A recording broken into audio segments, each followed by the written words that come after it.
So I'd like to hand back to Mr. Belchi again. Could I ask you to unmute yourself, please? To introduce our final speaker, who's Erlick Pereira from St. George's. Yes, our final speaker is Mr. Pereira. Mr. Pereira is a consultant neurosurgeon. He's an academical neurosurgeon at St. George's University in London. He started off by obtaining a BA in experimental psychology in Cambridge before qualifying in medicine at the Oxford University Medical School. He completed his training in neurosurgery in Oxford at the John Radcliffe Hospital. And following his fellowship of the Royal College of Surgeons, he obtained further fellowships in functional neurosurgery, complex spinal surgery, being one of the few consultants with dual accreditation in both orthopedic and neurosurgical complex spinal surgery. He continued to study in Oxford, and where he obtained degree in teaching in higher education. He is a senior fellow of the Higher Education Academy. He obtained a doctorate in medicine in Oxford, again on topics regarding electrophysiology, functional neurosurgery. He published extensively on the topic of chronic pain and deep brain stimulation. He published over 100 peer-reviewed papers. He's an author of more than 20 book chapters. He is a co-author of 2 books, including The Surgery of the Autonomic Nervous System. Erlick, the word to you. So I think your introduction is going to be longer than my talk, Maurizio, but thank you.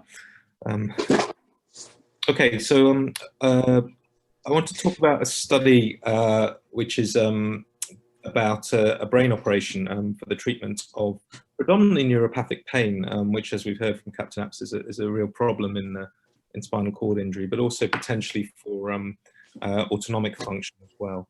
If we could have next slide, please. And the purpose of this this trial, this study, is to establish the safety and efficacy, mainly the efficacy of this procedure, which I'll talk about, and to evaluate its effects upon mood, emotional processing and cognition in the patients, also on autonomic reactivity, upon their sensory and pain thresholds, and also by using MRI imaging on their brain connectivity and plasticity. And then to correlate how much pain relief the patients have gained with these objective markers of heart rate, sensation, and MRI that we've obtained to see if we can optimize our selection of these patients. Next slide, please.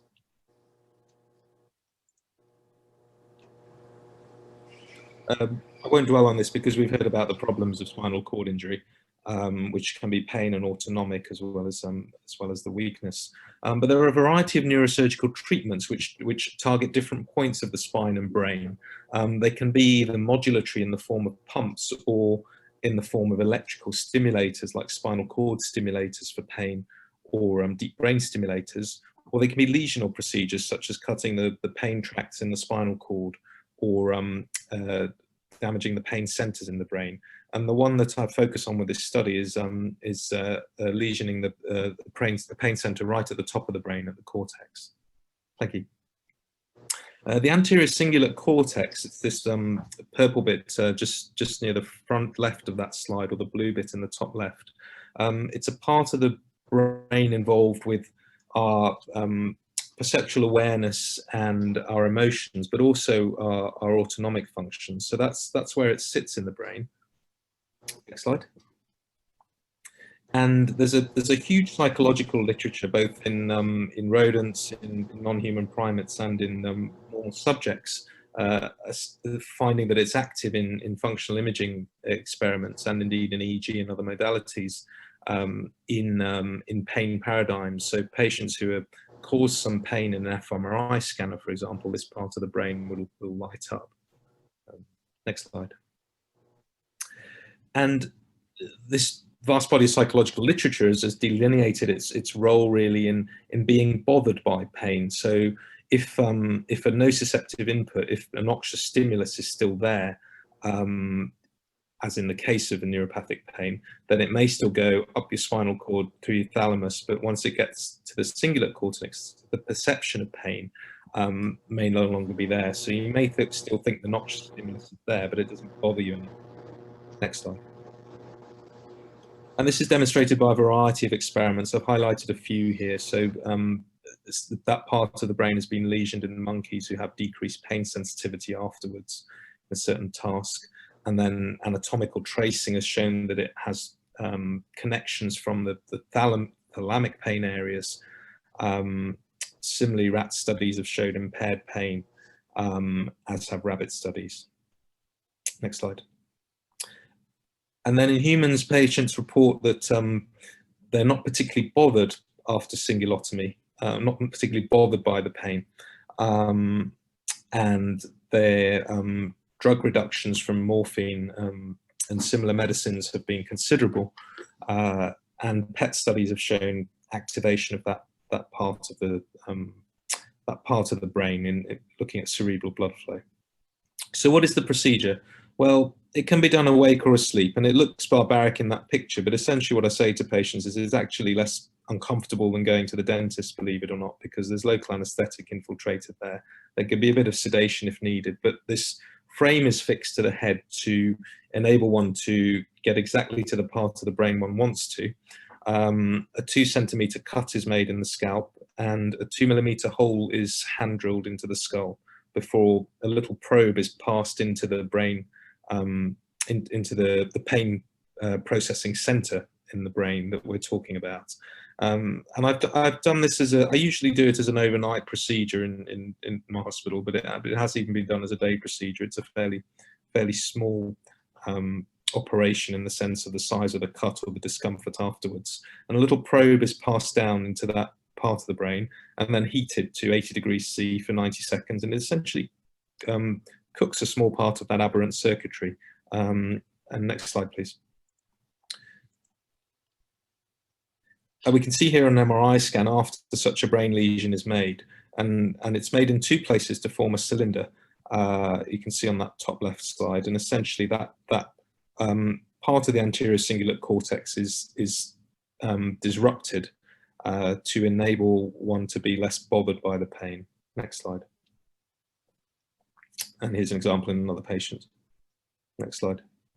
I reviewed the literature over half a decade ago, and it predominantly pertains to cancer pain, to people who have malignancy of various causes, usually affecting half the body or the whole body.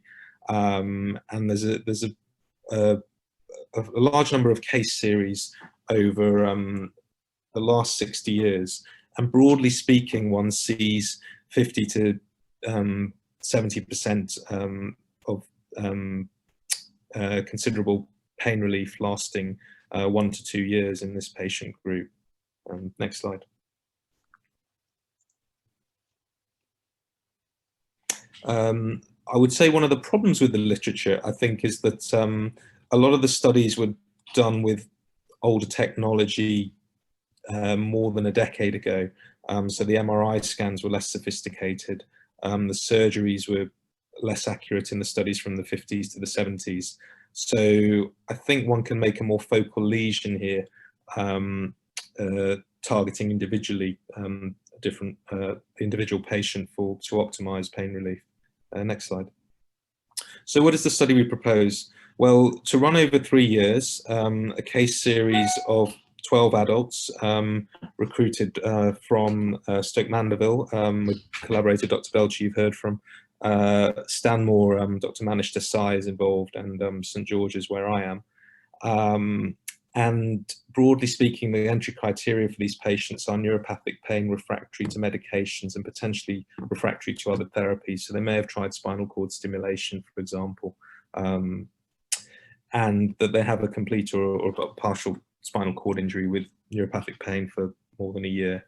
And that they're able to be cognitively assessed, that there's not a severe traumatic brain injury, for example. Next slide, please. A variety of questionnaire studies will be done, both in terms of classifying the spinal cord injury and the pain and the quality of life and the spasticity, and the medications noted.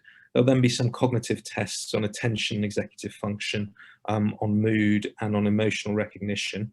The autonomic nervous system will be studied by looking at a parameter called heart rate variability, which is a measure of sympathetic and parasympathetic tone, and their interoception, their perception of their own body will be assessed with a heartbeat perception task.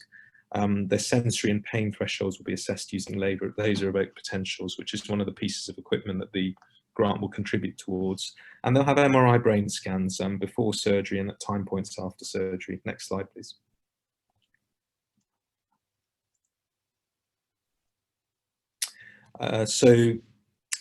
Surgery and then outcomes assessed at 3 months and 12 months in those 4 domains that I talked about. Next slide.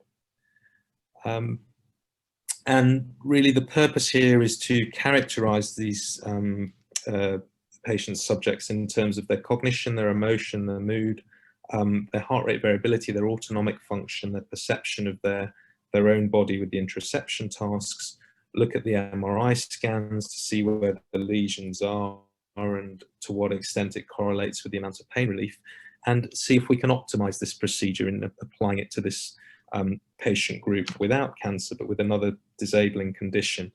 And this trial and this case series can also potentially contribute to thinking about this modulatory stimulatory therapy of deep brain stimulation for spinal cord injury pain of the same target. That's a therapy that's not currently funded in the National Health Service, but cingulotomy is a procedure that is available within the National Health Service. So this treatment will be undertaken in the public sector, but the study of these patients will form the basis of the clinical trial. Thank you. Thank you very much.